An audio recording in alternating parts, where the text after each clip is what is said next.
Assalamualaikum warahmatullahi wabarakatuh. Waalaikumsalam warahmatullahi wabarakatuh. Apa kabar bro, apa kabar sis?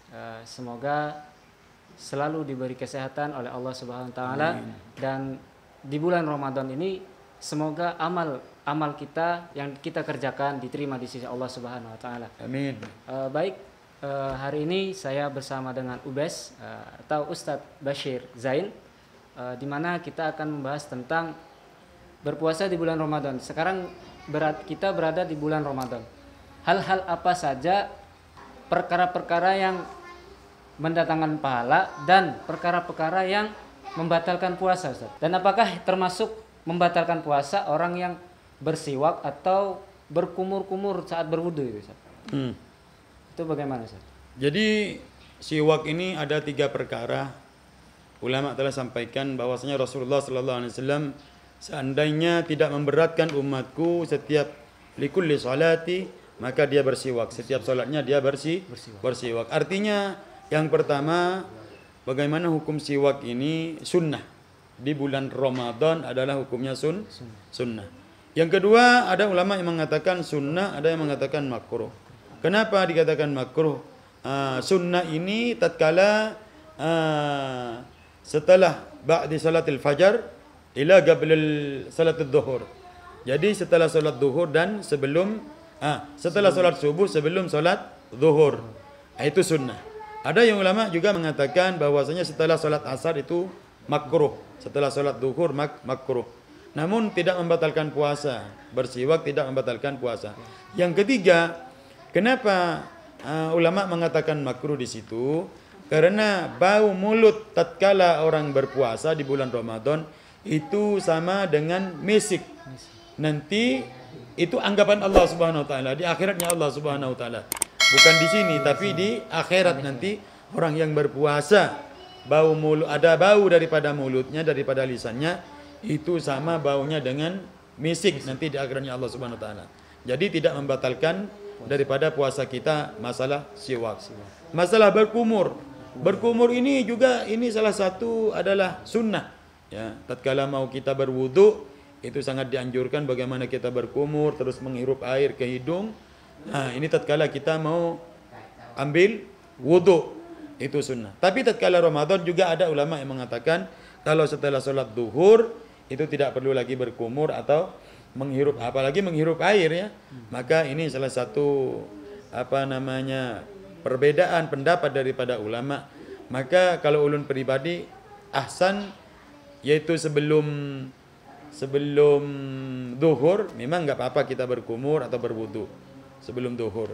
Tapi kalau setelah duhur kita tahan saja biar kita juga dapat pahala dan pada hikmah daripada bau mulut kita ini termasuk menjadi salah satu bau misik nanti di akhiratnya Allah Subhanahu wa taala.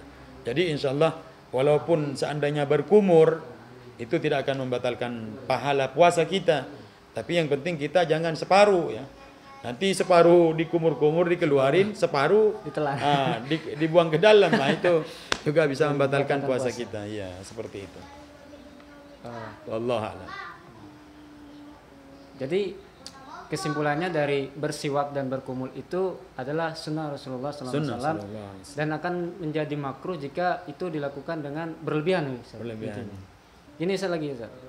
Di bulan Ramadan adalah bulan dilipat gandakannya pahala dan dibukanya pintu keberkahan serta dibelunggunya setan. Nah, ini ada orang yang berpuasa namun dia tidak sholat. Ada juga yang orang itu di bulan Ramadan tidak berpuasa. Apakah itu termasuk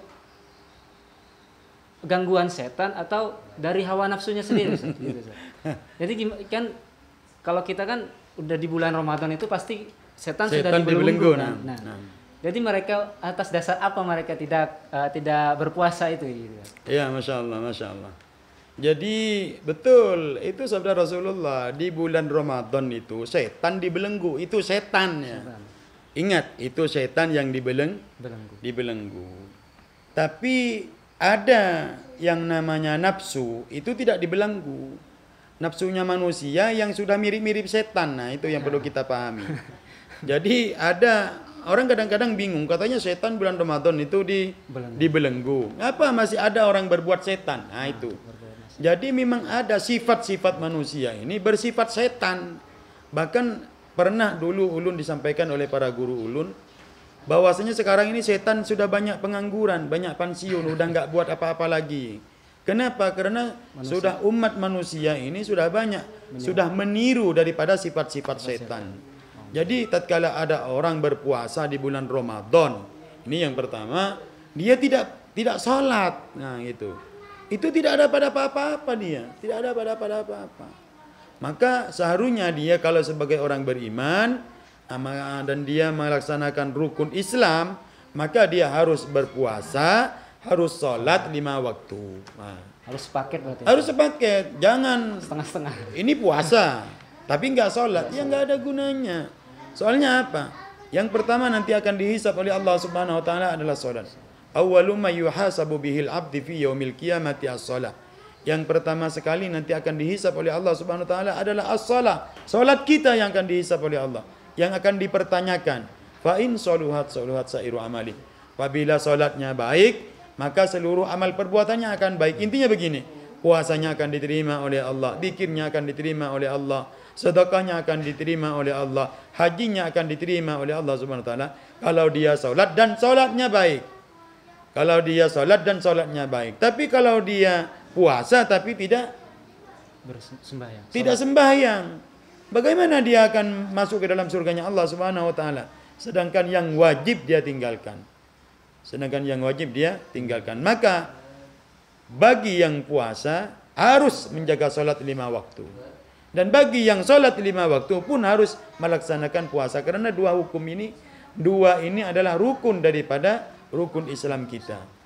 Membaca syahadat, 2 kalimat syahadatain, terus salat likulli waqti khamsa waqt, zuhur, asar, maghrib, isya, subuh, itu 5 waktu. Terus asyamu fi syahr Ramadan, yang nomor 3, nomor 3, rubu' nomor 4 dia melaksanakan mengeluarkan zakat, yang kelima menunaikan ibadah haji, dan ini wajib ala kulli muslimin wa muslimatin, wajibun ala kulli muslimin wa muslimatin.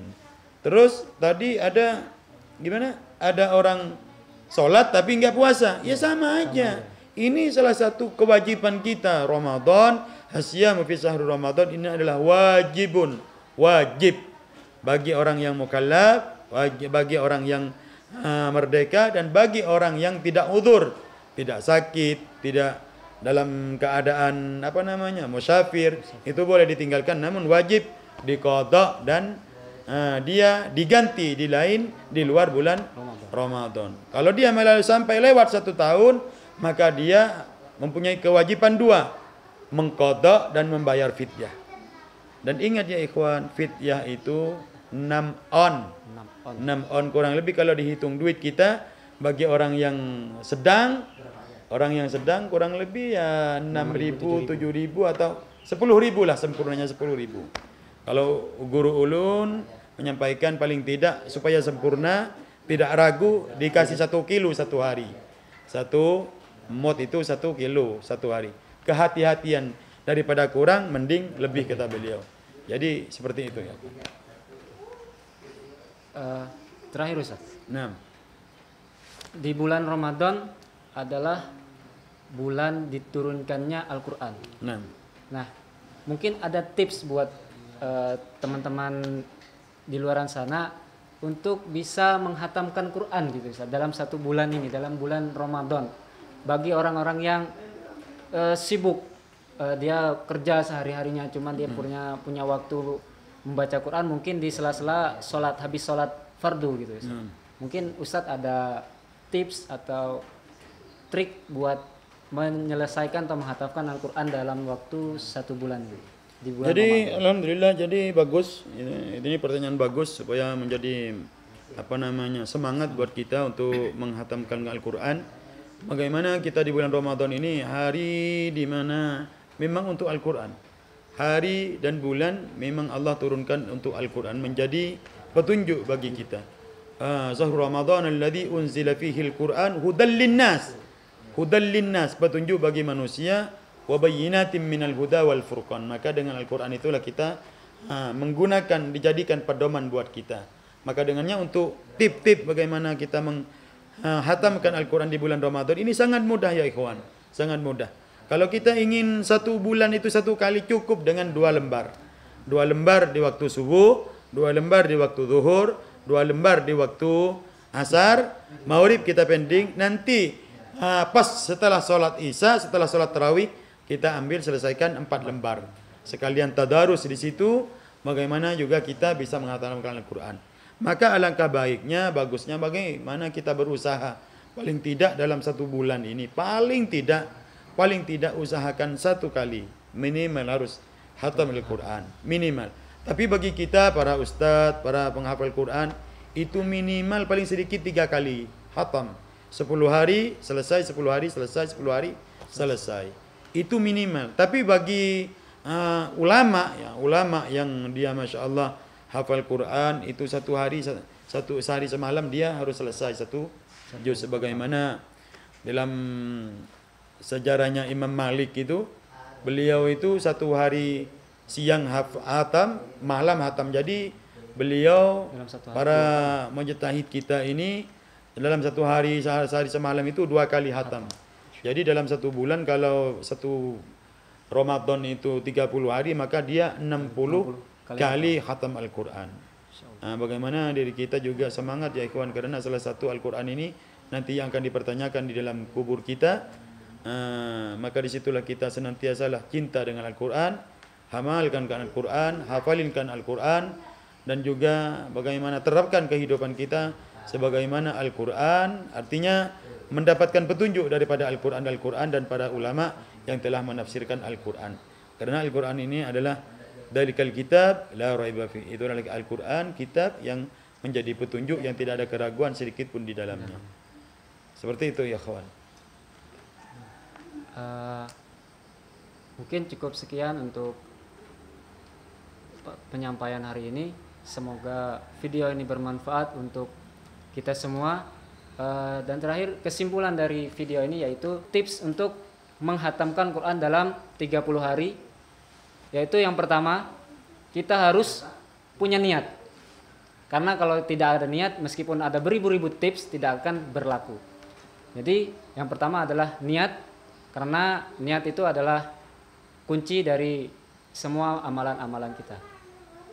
Dan cara menghatamkan Quran tadi yang telah disampaikan oleh Ustadz Ubes atau Ustadz Bashir Zain, yaitu yang pertama, di setiap sholat fardu, setelah sholat fardu itu 2 lembar sekali, minimal 2 lembar sekali untuk bisa menghatamkan Al-Quran dalam 1 bulan, di bulan Ramadan ini. Mungkin itu saja, semoga bermanfaat. Silahkan share, like, komen, dan subscribe. Akhirul kalam, Assalamualaikum warahmatullahi wabarakatuh. Waalaikumsalam warahmatullahi wabarakatuh.